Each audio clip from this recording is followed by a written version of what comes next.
Every August, the best Dota 2 teams travel from around the world, seeking to raise the coveted Aegis at the most prestigious competition in esports, the International. Over its short but fabled history, the International has managed to produce more than a few of Dota's most unforgettable stories. The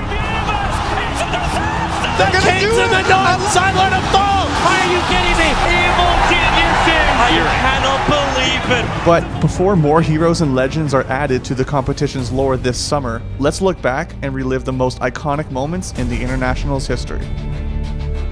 The Fountain Hooks. They're not done. Mech still hasn't even been used. There's a hook! Hell brought all the way back to the base! Cleaned up by the Fountain. Game-breaking, brilliant, hilarious, cheating. No matter how you describe it, Navi's Fountain Hooks from TI3 is still one of the most unorthodox strategies to ever be used at an international. Only 15 minutes into Game 3 of their upper bracket match against Tong Fu, Navi found themselves with their backs against the wall. Walls down just in case. Sensing incoming defeat, Puppy and Dendy pulled out the ultimate cheese strategy, the Fountain Hook. Still hasn't even been used. There's a hook! Hell brought all the way back to the base! Cleaned up by the Fountain. The product of a unique interaction between Chen's Test of Faith and Pudge's Meat Hook, the Fountain Hook created a long ride to certain death for anyone unfortunate enough to be caught on the end of it. Going for a ride on the Dindy Express. Welcome to the well. From there, things became more and more ridiculous as Dendy landed hook Dindy's gonna try it again. Can he? after hook That's a much better choice. Oh, he got him! after hook. Oh, there we go. The hook got him. In the end, despite its absurdity, the cheese strategy was crucial for securing Navi's comeback. Navi charging back out, and King J will make it a full 5-man wipe. While the interaction would later be patched out of the game, this iconic moment forever stands as a testament to not only Navi's inventiveness, but the near endless possibilities of Dota. This is what you call one for the road. I cannot believe that they actually did it. The Mega Creep comeback.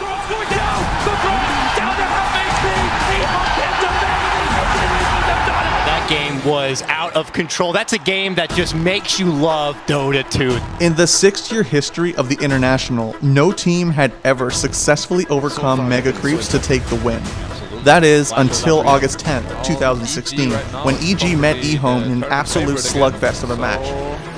This is one of the best games I've ever seen. From minute one, both teams went blow for blow in teamfight after teamfight. He's got that whirling death. One more hit to do it. Close. There it is. First blood for Fenrir. Can't quite get over the left. The ice blast not gonna land either. The chronosphere will secure the kill. But the jump. They get the call. Oh my God! With the ice blast. Ice. And almost 11. They're almost gone. Gil Scepter and ice. Finds himself a moment, but he's still down. Everybody coming back in for me. Another buyback with the booster travel level 2. They're going on the universe. He's dead. 2 minutes on the clock. Sumail, They need to escape with Sumail. He can't make it though. But eHome slowly ground EG down and pushed forward, eventually claiming all 3 racks to get the Mega Creep. Juggernaut is good to go. He's going to be able to take that melee racks. Range racks up next. Melee already down. Ice Blast coming in. Hit this range rack. That's going to be Megas, and they just killed PPD. With the impossible challenge of overcoming Megas in front of them, EG didn't waver, putting up an unbelievable defense, somehow clawing their way back into the match. Evil Geniuses still 5 up, but here comes Dead on these flash, bouncing around. They're shattered even, hoping to be able to go on his eye, but an arrow! Oh my God! Sumail just nailed him, but he still managed to get himself away in the back lines. The Spaceless Void though in the back. He's now going to go for all chicken. BKB activated, and now he's going to run himself away. Universe says These back lines, EG might be able to do this. Evil Geniuses, they're holding. Evil Geniuses, cool, calm, and collected. They're holding the defense here again. If they kill chicken here, able to get up the ice box. And no! eHome, 5 down. This is the end game scenario. With the game well past the hour mark, the Megas threatening their every move, EG took the momentum of their valiant hold and brought the fight to eHome's front door. Being beaten on, it begins. The jump forward. Sumail already going on Fenrir. No chaotic offering, an ice blast, and Dragon Burn. He'll take him out. eHome. Fenrir fights back with the tier 4. The throw's going down. The throw down to half HP. eHome gets him back. Game 1. It's over. As the crowd blew the roof off Key Arena, EG cemented their legendary status with one of the greatest Dota 2 comebacks of all time. I can safely say I've never seen something like that. The Deny. From the International 2013, KYXY's Deny is one of the most infamous blunders of Dota's history and is iconic for all the wrong reasons. And in fact goes the hands of Windrunner. No. Denial. What? They denied it. They failed. I couldn't watch the game for a good 5 minutes because I was just like completely mind blown over the fact that he had just denied on Aegis. In the lower bracket finals, Orange Esports took on Na'Vi for the chance to face Alliance in the grand finals. Orange came into the series hot and jumped out to a strong lead in a deciding Game 3 against the favorites, Na'Vi. So Orange claim all the outer tier 1 towers, and they haven't lost a single one yet. Man, this is just like Malaysian power fighting through Na'Vi. And Na'Vi have no answer to this. Orange was in a commanding position and opted to take Roshan to ensure the win. But that's when disaster struck. Should be on the hands of Mushi, and in fact goes the hands of Windrunner. No. Denial. What? They denied it. They failed. As Roshan died, KYXY misclicked, destroying the crucial Aegis of the Immortal just before his team could pick it up. And the pressure, even though all these players are trying not to think about it when they're in the game, but when you're up and one game is what makes the difference between going to grand finals or not, it's always there. Without the Aegis in hand, Orange was unable to close out the game safely, ultimately creating an opening for Na'Vi. And Puppy, well, he's got the black on, he got 3 in it. Well, look for the brain set. They couldn't get anything. Orange lost 2, Orange lost 3, Orange has lost 4. Na'Vi capitalized on Orange's misfortune and charged back into the game, overcoming a 7,000 gold deficit, knocking Orange out of the event. GG! Na'Vi! They come back from what looked like oblivion! While KYXY is still a celebrated player, this moment will forever linger. Adding to the cruel, iconic legacy of this misplay is the fact that, to this day, Aegis denies are still called KYXYs. What? Yeah, he denied. What? What? Bulba? Bulba, No. please! No, Bulba, don't be KYXY. Oh, Bulba! The $6 million Echo They're all Slam. together. PPD, here comes the Ice Blast, ready for the dog! In from Universe! It's a disaster! CDC! From the grand finals of TI5, the $6 million Echo Slam is not only one of the nastiest two-man wombo combos you'll ever witness, it was the tournament-winning play for Evil Geniuses. Up 2-1 in the grand finals against CDEC Gaming, Evil Geniuses, the hometown heroes, appeared to be on their way to victory in Game 4. Dragonite going for the extra stone, they're keeping Universe out. No Echo Slam bomb in back. It's actually going to push it back out with the comp. Universe will drop, and maybe even one after. It's going to get double killed for Sumail. Then, a glimmer of hope presented itself for CDEC. A catch onto Sumail, creating an opening to take Roshan and potentially reclaim the momentum. Garner's going to be here with the hookshot as well. They're going to fight Sumail. The Colts boom. But as quickly as the window opened for C-Deck, PPD and Universe slammed it shut even faster, unleashing their ultimates onto their unwary opponents to devastating effect. There is no hook shot. They're all together. PPD, here comes the Ice Blast, ready for the dog! In from Universe! It's a disaster! CDEC! They're going to get wiped from the face of the earth, apart from aggressive. He'll jump out, but the wombo combo perfectly hits from Evil Geniuses! Only 10 minutes after this game-defining play, EG would hoist the Aegis as North America's first ever champions.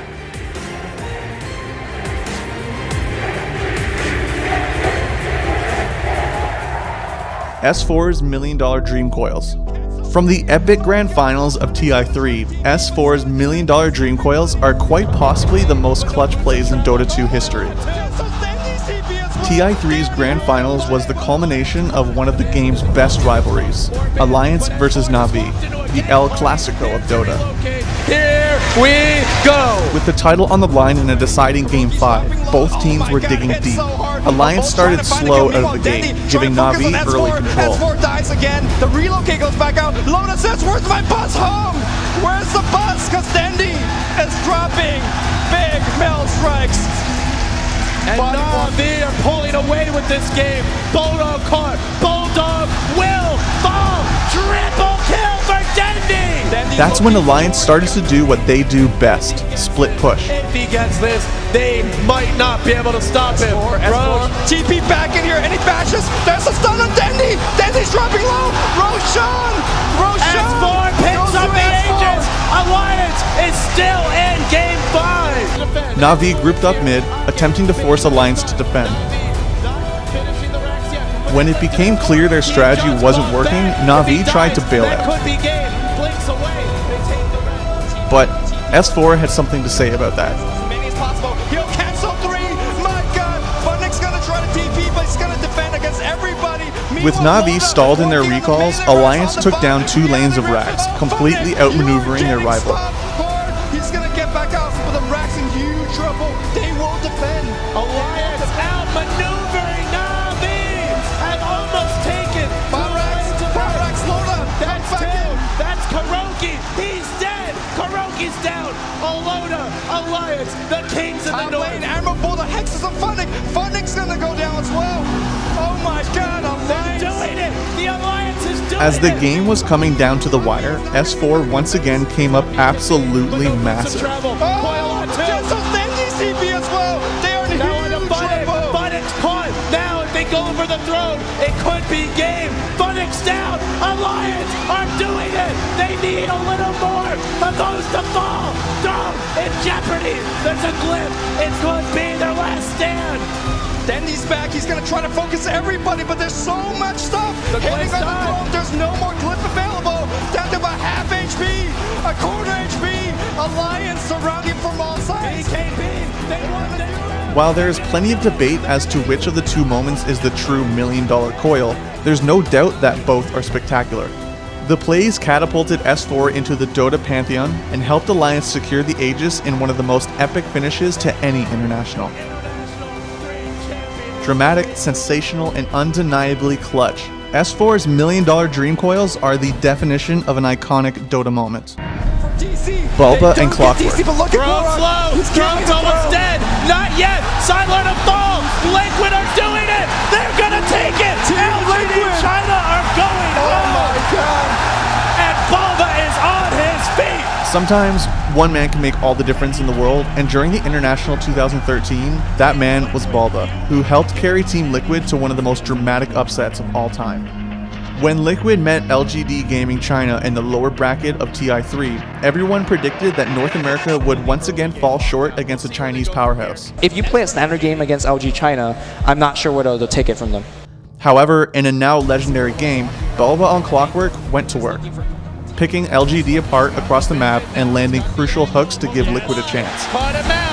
Xiaowei in a whole lot of trouble. Easy pickings for Bulba. Zen didn't catch TC. Liquid still standing. Now Here comes Boba, 2-man code, and the AoE will fly through Korok with the right clicks. They get Yao. Clockwork hook, it's gonna find Xiaowei. What a pickoff! Thankfully for North American fans, Liquid did not waste the opportunity produced by Bulba's heroics, closing out the upset with a brilliant team play. Looking for Bulba. RP catches a few, and it's chaos in the pin. Still standing strong. Second RP, it's gonna come right now. That also catches 3 Sylar with the right clicks. He gets up by X-Mite. He's slow, he's gonna get one, but he's dropping Korok.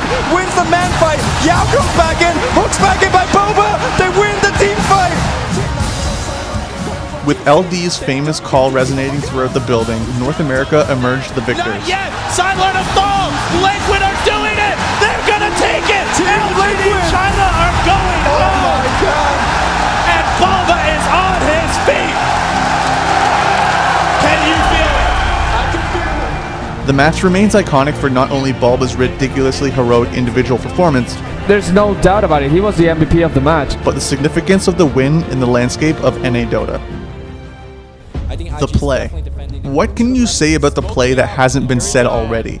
From the International 2012, the play is still to this day Dota's most famous moment, a highlight you simply need to see to believe. Shorter path. They storm up the river. Patience from Zoe. Waiting in the wake. Navi's about to be caught. Oh, there's the sleep. The surge. He catches everyone. Oh, this could be a total disaster. Vacuum in. Ravage on everyone. The black hole as well. Light of heaven turns it around. Ravage as well. Stolen by Dendy. Are you kidding me? In a crucial Game 2 of their upper bracket match against Invictus Gaming, Na'Vi was in firm control. With eyes on the Tier 2 bottom lane, Na'Vi gathered themselves and grouped for a push. News exert their control over the map. Sensing an opportunity to mount a comeback, IG didn't hesitate. Wrapping around behind Na'Vi under cover of smoke, IG's plan worked perfectly, catching Na'Vi off guard and setting up what looked to be an absolute devastating teamfight. For the shorter path, they storm up the river. Patience from Zoe, waiting in the wing. Na'Vi is about to be caught. Oh, there's the sleep, the surge. He catches everyone. Oh, this could be a total disaster. Vacuum in, Ravage on everyone. The black hole as well. Light of Heaven turns it around. Ravage as well. Stolen by Deadly. Are you kidding me? They turn it around. 4 heroes dead for 5 IG. heroes dead. Chuan trying to survive. Chuan's gonna go down. Puppy talked about the Naga counter. It's Light of Heaven. What does BKB? However, Light of Heaven popped his BKB, landing a massive 4-man black hole on the grouped up IG, completely reversing the trap. At the same instant, Dendiforce staffed himself out of IG's attacks, stealing Ravage and returning it in kind, leading Na'Vi to decimate IG in a clean wipe. Turn it around. 4 heroes dead for 5 IG. heroes dead. Chuan trying to survive. Na'Vi would go on to not only win the game, but the series as well, advancing them into the top 3 at TI2. While IG would earn their revenge in the grand finals to claim the Aegis for themselves, it does little to tarnish what is Dota's most iconic moment of all. My mind is completely shattered at this point. Thanks for watching. If you want more great content, be sure to hit that subscribe button.